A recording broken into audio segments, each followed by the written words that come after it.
Hi everyone, we're ready to continue reading part 3. So we're at the point where Telemachus is upset with Odysseus because he doesn't understand how he can look like a beggar at one point and a young man at another. Odysseus has sent Telemachus to scout out the house and make sure the suitors don't realize that he has returned to Ithaca. Remember that Antinous is being rude to Odysseus and throws things at him. He also refuses to give Odysseus the respect he deserves as a guest in the house. Let's hear what happens next.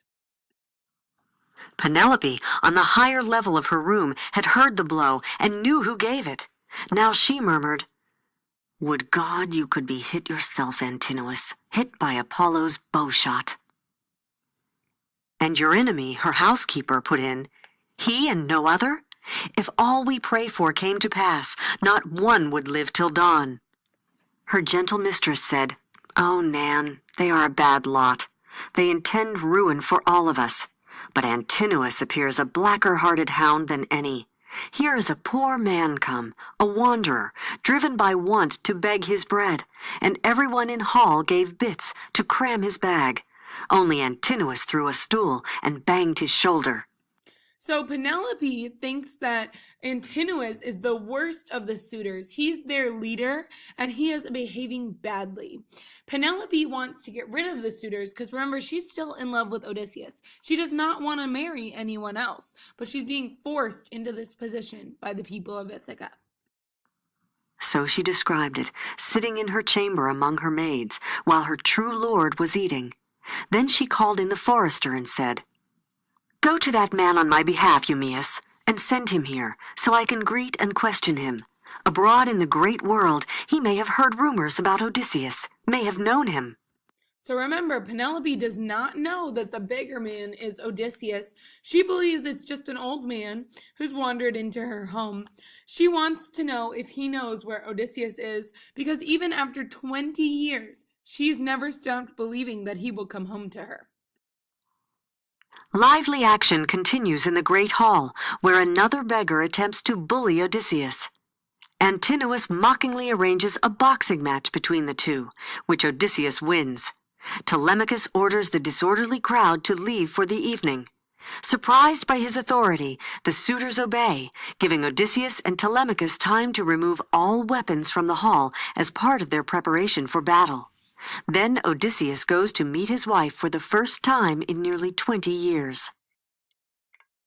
Carefully, Penelope began, "Friend, let me ask you first of all, who are you?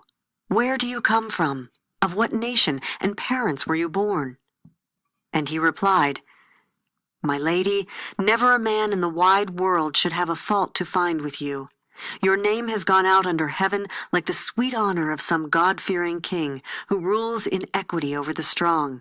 His black lands bear both wheat and barley, fruit trees laden bright, new lambs at lambing time, and the deep sea gives great hauls of fish by his good strategy, so that his folk fare well.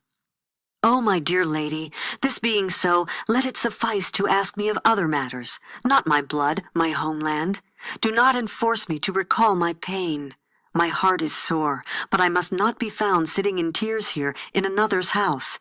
It is not well forever to be grieving. One of the maids might say, or you might think, I had got maudlin over cups of wine."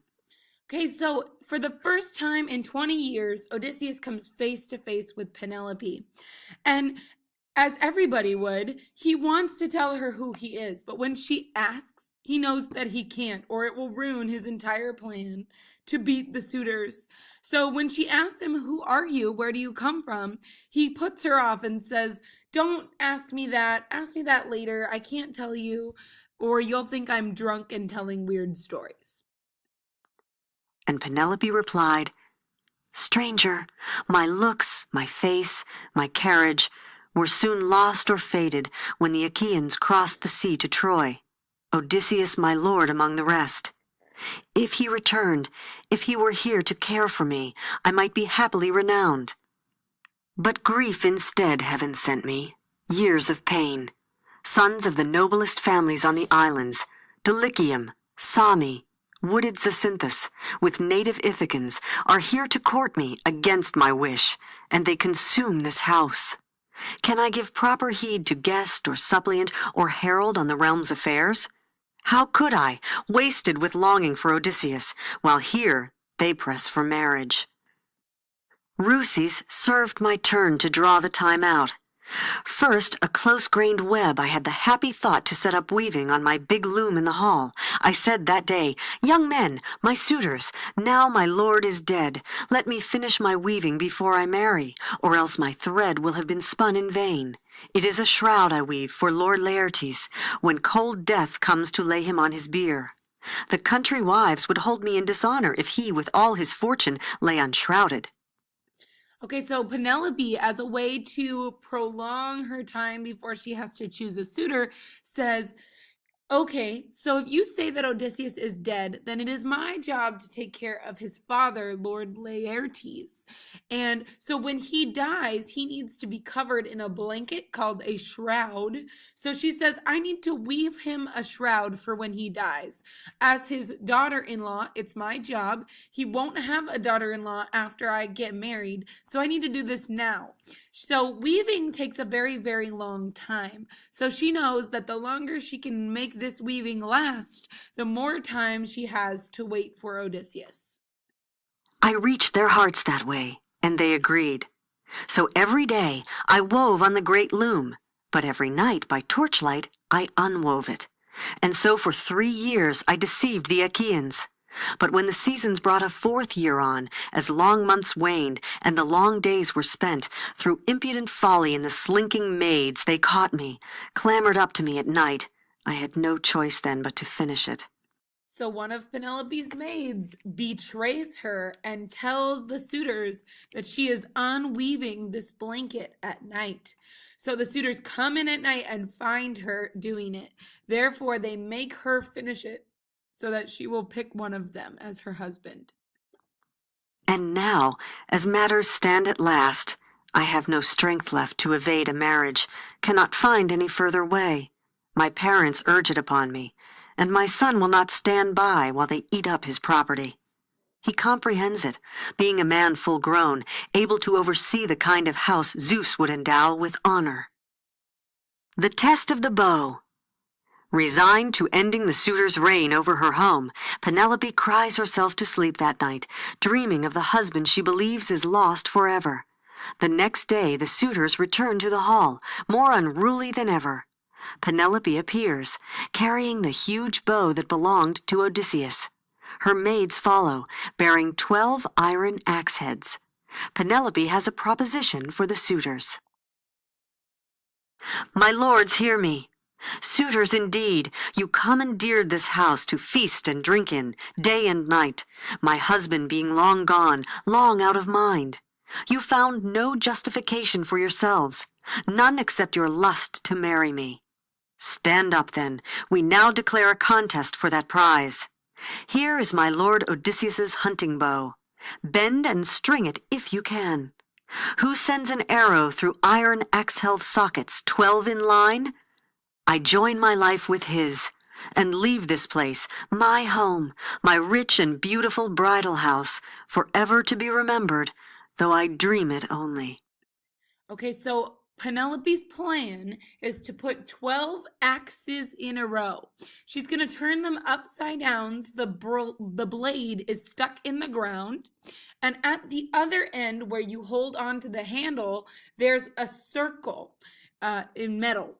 And so if someone can shoot an arrow through the 12 circles in a line, then they are going to be the one she will choose to marry. So this seems like an impossible task. Let's hear what the suitors have to say about it. One by one the suitors try to string the bow, and all fail. Only Antinous delays his attempt.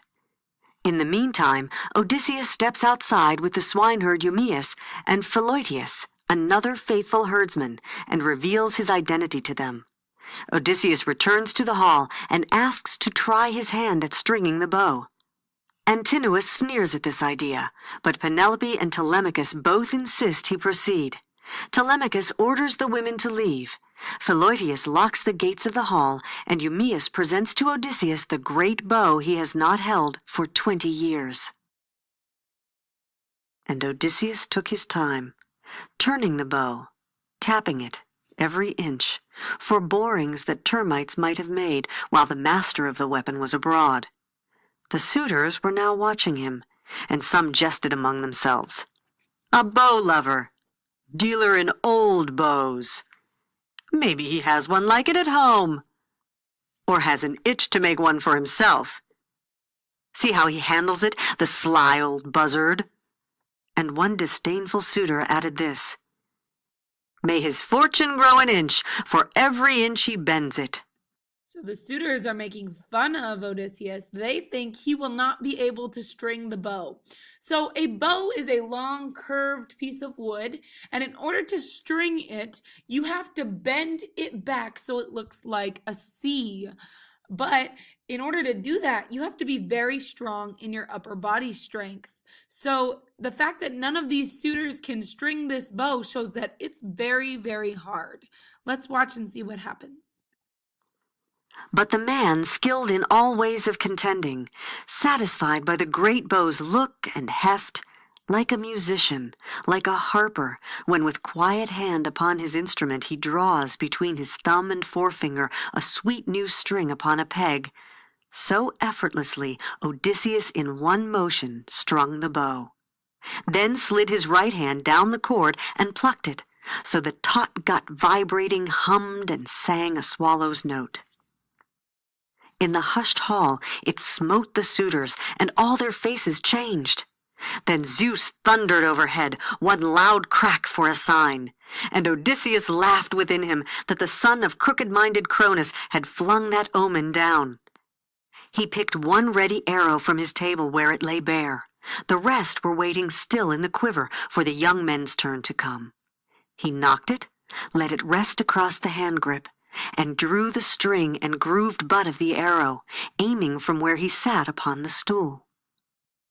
Now flashed arrow from twanging bow, clean as a whistle, through every socket ring, and grazed not one, to thud with heavy brazen head beyond. So Odysseus shoots the arrow through all 12 axe heads perfectly, after stringing the bow with very little effort. This is a crazy strong feat. So let's see what the suitors have to say about it. Then quietly Odysseus said, Telemachus, the stranger you welcomed in your hall has not disgraced you. I did not miss, neither did I take all day stringing the bow. My hand and eye are sound, not so contemptible as the young men say. The hour has come to cook their lordships' mutton, supper by daylight, other amusements later, with song and harping that adorn a feast. He dropped his eyes and nodded, and the prince Telemachus, true son of King Odysseus, belted his sword on, clapped hand to his spear, and with a clink and glitter of keen bronze stood by his chair in the forefront near his father. Okay, so Odysseus and Telemachus are ready to take on the suitors. We'll hear more about that in part 4, but this part 3 was so rich with information. Make sure you understand exactly what happened.